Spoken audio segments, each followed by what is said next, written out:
Okay, so we have done with what is meant by constructor, default constructor, parameterized constructor, and copy constructor. Now we are moving towards next one, that is default constructor. Okay, sorry, with respect to destructor.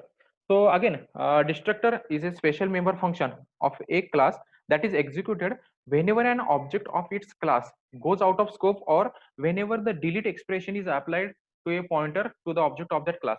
So basically, this particular destructor is used to delete all the occurrences whatever the created for that particular object. So once you have been used that particular object and you are going to finish your task, so you have to release all the resources whatever the you have been used for that particular task. So in that case, just directly use this particular destructor. So by default, destructor is called when at the end of the program. So this particular destructor is represented with the help of this tilde symbol. Okay, clear? So I will just show you the actual demonstration with respect to this, how actually destructor works.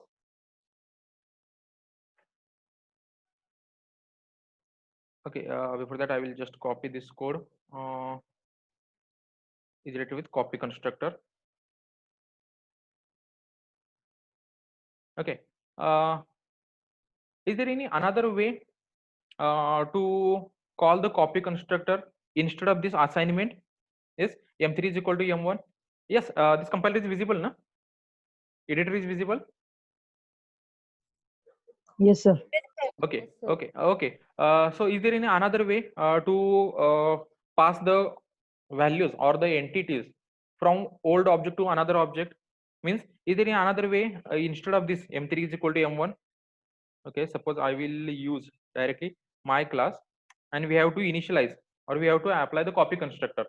So how you are going to apply this copy constructor for this m4? Is there any another way? Yes, instead of equal to, directly use inside the bracket. Okay, and now check.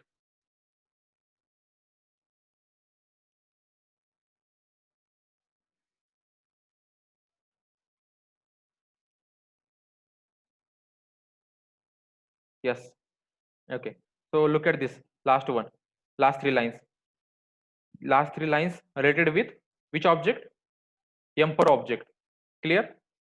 So again, this is the way in which you are going to pass the one object into another object. So this is the first way, directly m3 is equal to m1, and second way m4 in bracket directly use the m1.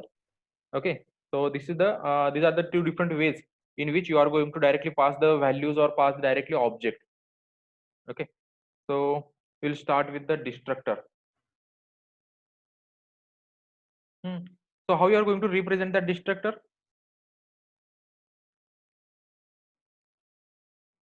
Yes, with the help of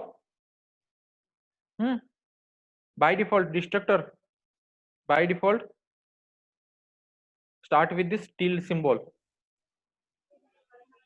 Okay, use that tilde symbol. Then use the class name,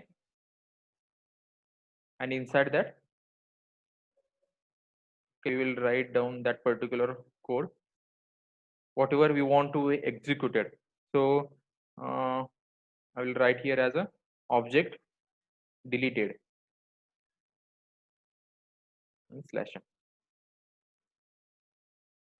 Okay, so directly, so no need to provide the call for this particular destructor, because at the end of the program, by default destructor is going to be called. So what is the output with respect to this destructor?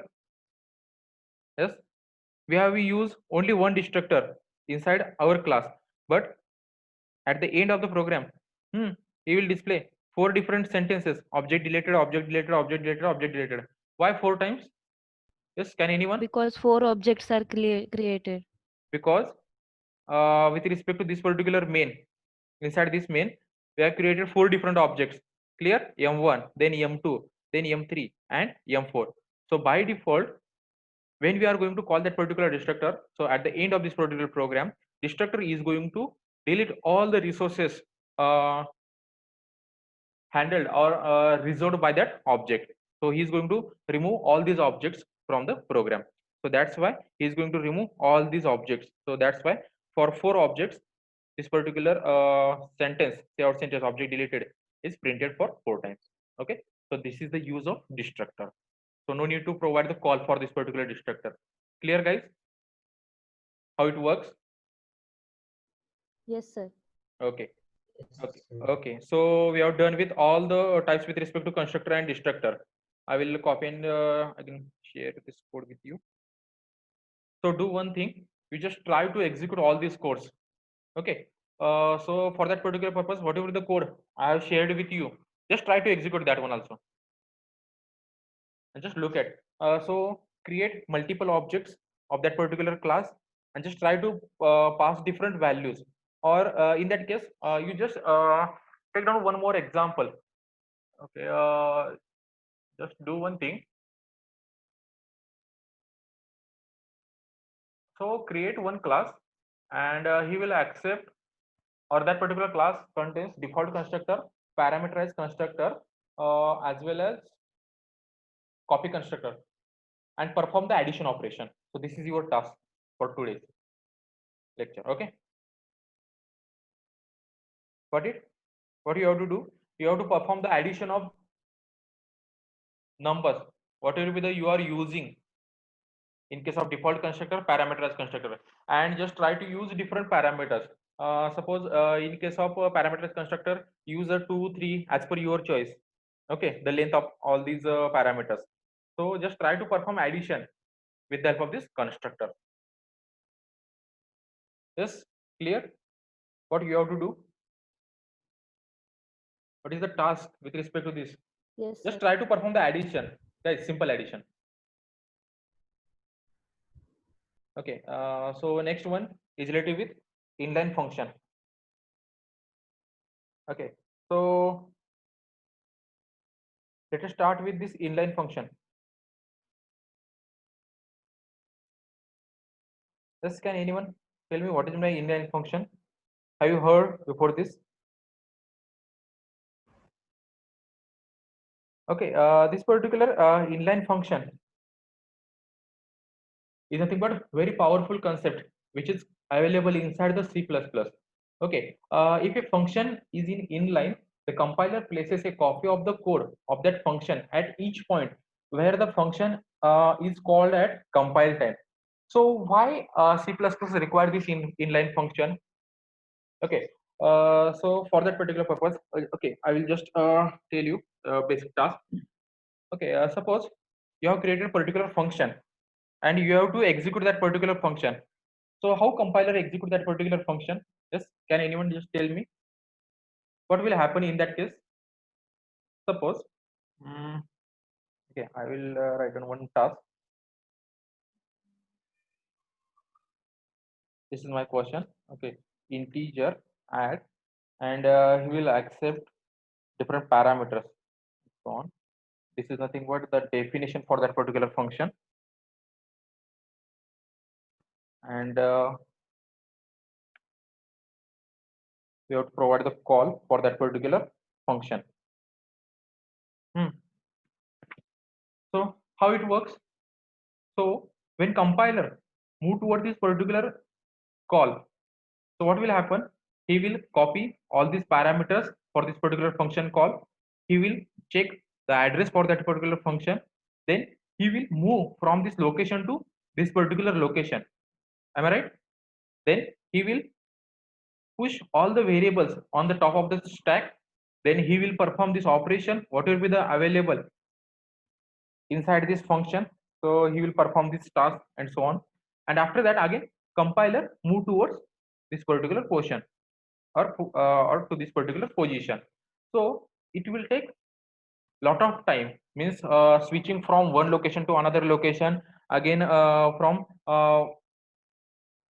execute or load the different parameters on top of the stack, then execute that particular process, and again move from that location to again original called function. So this is the logic how normal function works. So that particular drawback is overcome by the inline function. Okay, so You'll get the idea why inline function is used. So in that case, okay, so inline function. So in that case, the inline function is just like work as a, so C++ provides an inline function to reduce the function call overhead. So when that particular function call occur with respect to compiler, he will directly execute that particular function instead of loading all the parameters inside the top of the stack, or load the new or jump from one location to another location. So without wasting that much of time, directly inline function is going to, or compiler is directly going to execute this particular code at that only position or at that particular point. So that's why this particular inline function is used inside the C++. And I will just write down here the actual syntax for inline function, how it works. Okay, so for that particular purpose, we are using first as a inline keyword, then next one is the return type for that particular function, then next one is the function name,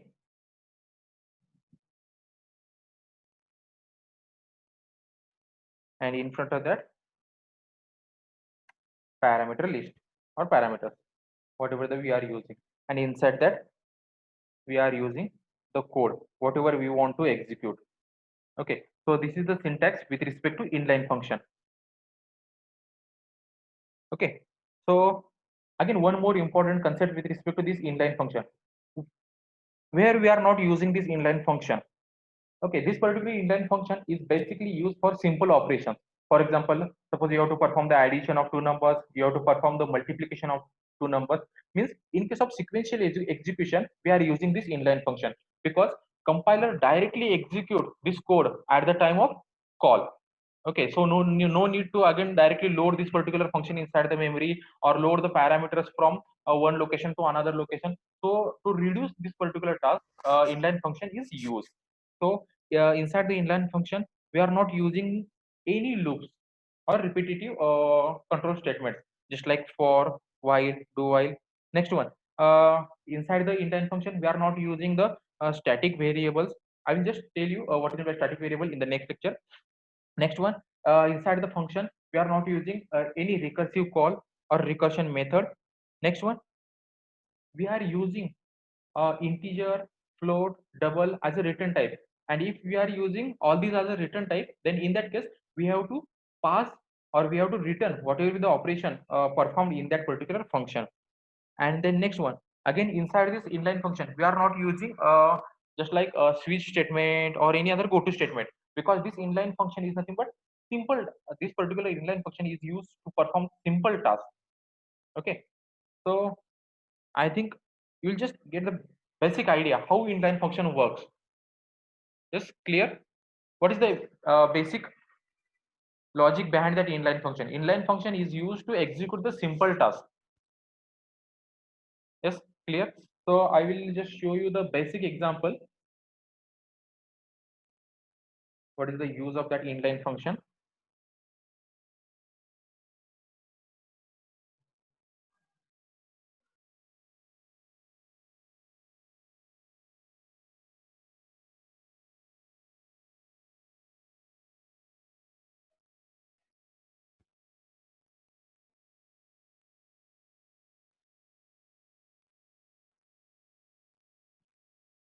Okay, so directly I will write here the function inline. Okay, this, what is the syntax for inline function? How you are going to define that function? First one is the inline keyword. Second one is the return type. Third one is the name of that particular function. And third one, he will accept the parameters. Okay, so this is the representation, and he will directly return. Yes, how you are going to calculate the cube? Okay, so this is the formula to calculate the cube. And how you are going to provide the call for this particular function? Yes, directly cout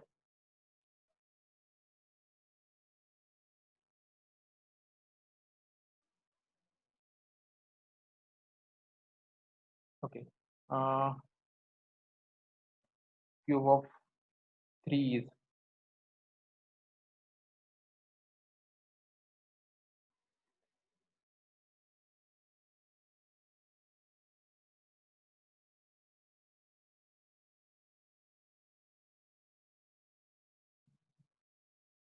and then use the written as 0. Now look at the execution.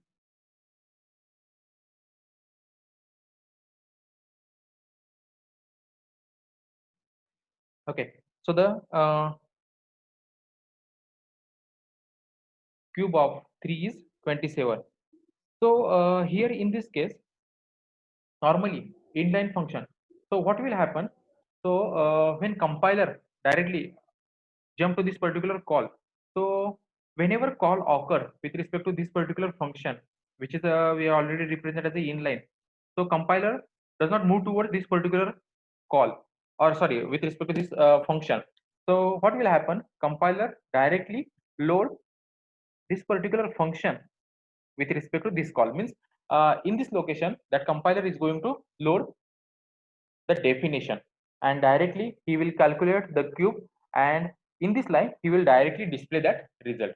So this is the actual use of inline function. So inline means what? Inside the single with the help of single line, that particular compiler is going to execute that particular code. This is the basic idea behind inline function. Okay, clear? What is meant by inline function?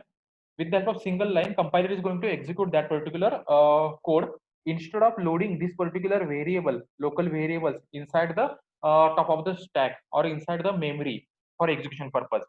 So that is the use of actually inline function. And what will happen if suppose we are removing this particular inline keyword from this particular function or definition? So in this case, compiler first of all load this particular definition inside the memory. Then he will copy this particular 3 parameter inside this local variable, and he will execute. And again, compiler move from that particular definition to this particular call. So to avoid this execution time, so directly with the help of this inline, compiler directly execute that particular code at the time of call. So this is the use of that inline function. I think you will get the basic idea how actually inline function work. Okay. Yeah, at least basic idea how inline function work. Yes. Rutvik, Gaurav. Yes, sir. Yes, sir. Yes, At sir. least Yes, at least basic idea. So tomorrow we will execute one. I will show you one more program with respect to inline. Okay. Okay, guys. Okay. Okay. So yesterday I have shared one MCQ on Moodle. Just try to solve that one, as well as just execute the task which I have been given for you on constructor. Okay. Okay. Okay. So see you on tomorrow. Moodle ID नहीं है. Yes.